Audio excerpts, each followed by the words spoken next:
আমরা জানি আমলের মধ্যে বিভিন্ন একটি আমলের উপর বিভিন্ন মত থাকে, যেরকম সালাতের মধ্যে আমরা আমি নাচতে বলি বা জোরে বলি। আকীদার মধ্যে এরকম একাধিক মত হয় কিনা, যেরকম আমরা দেখি যে আশারি আকীদা, মাতুরিদি আকীদা বা আশারি সালাফি আকীদা। তো আকীদার মধ্যে আসলে এরকম এক বিষয়ের উপর একাধিক বা ভিন্ন মত থাকে কিনা, হয় কিনা। আহসানতা, বুঝতে পেরেছি, আমাদের সাথেই থাকবেন। জি, অনেক ধন্যবাদ আপনাকে। ঝিনাইদহ থেকে উনি প্রশ্নটা করেছেন এবং আসলে যৌক্তিক একটা প্রশ্ন, গুরুত্বপূর্ণ।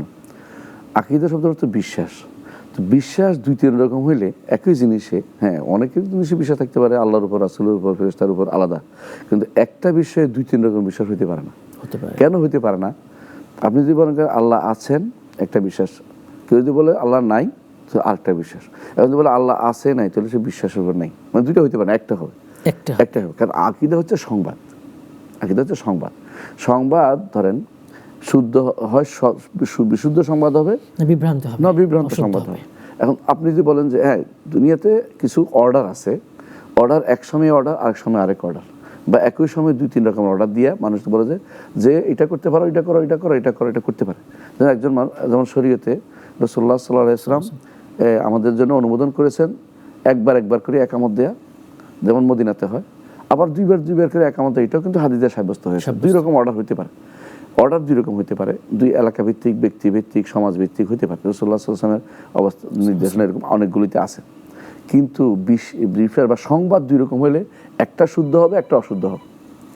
একটা শুদ্ধ হবে, একটা অশুদ্ধ হবে। সংবাদ দুই রকম হইতে পারে না।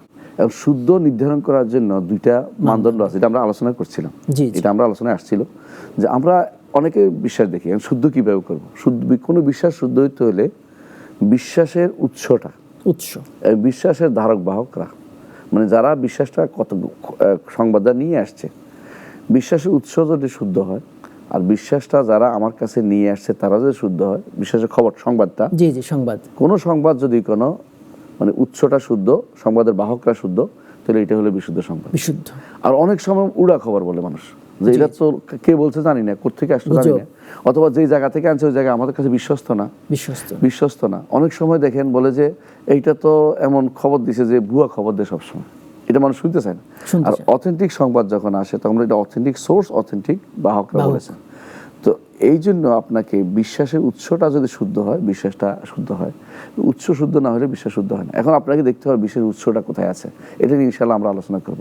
তো ওনাকে বলবো, যেটা বলছিলাম, যে বিশ্বাস কখনো দুইটা শুদ্ধ হইতে পারে না। হ্যাঁ, এই জন্য দেখবেন কোনো মাসালাতে, আমি বলি আকীদার মাসালাতে দুইটা শুদ্ধ হইতে পারে না, একটাই শুদ্ধ হবে। যেমন আল্লাহ তাআলার গুণ আছে, এটাই শুদ্ধ। কেউ যদি বলে আল্লাহ তাআলার গুণ নাই, তো ভুল বলেছে, এটাই বলতে হবে। এটা ভুল বলেছে এবং আকীদাগত অশুদ্ধ। এমনকি কোনো ভুলের কারণে সে কাফের হয়ে যেতে পারে, কোনো কারণে ফাসেক হয়ে যায়। এটা হলো মূল কথা। যেমন এটা জায়েজ না জায়েজের কোন শরীয়তে এটা সংবাদ দিয়েছে, এটা জায়েজ, শরীয়ত বলছে এটা না জায়েজ, এটা তো কিন্তু আর দুইটা হইতে পারে না, একটাই হবে। যেমন সুদ হারামই থাকবে, সুদ সালাত জায়েজ এবং কোরবা নৈকট্যই থাকবে।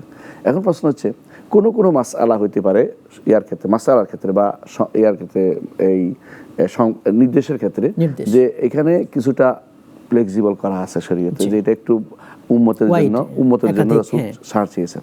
কিন্তু বিশ্বাসের জায়গাটুকু আদম থেকে শুরু করে মুহাম্মদ রাসূলুল্লাহ সাল্লাল্লাহু আলাইহি ওয়াসাল্লাম পর্যন্ত প্রত্যেক নবীর বিশ্বাস এক ছিল। এখানে কোনো সন্দেহ করা বা এখানে কোনো ভিন্ন মত পোষণ করা বা আরেকটা নিলেও বৈধতা আছে, এরকম করার কোনো সুযোগ নাই। একটাই থাকতে হবে। সেখানে কোনো ব্যক্তি যদি কোনো ভুল করে থাকে, তিনি বুঝতে ভুল করেছেন, কিন্তু শরীয়তের বিষয় একটাই শুদ্ধ। তিনি যদি কোনো মাসআলাতে বুঝতে ভুল করেছেন, এটা ভুলই থাকবে। এটা বলা যাবে না যে তার ফ্লেক্সিবল আছে, এটা না। অর্থাৎ বিশ্বাসের ক্ষেত্রে কোনো ফ্লেক্সিবলের জায়গা নেই, কিন্তু মাসআলার ক্ষেত্রে কখনো কোনো মাসআলাতে ফ্লেক্সিবল হওয়ার সুযোগ আছে।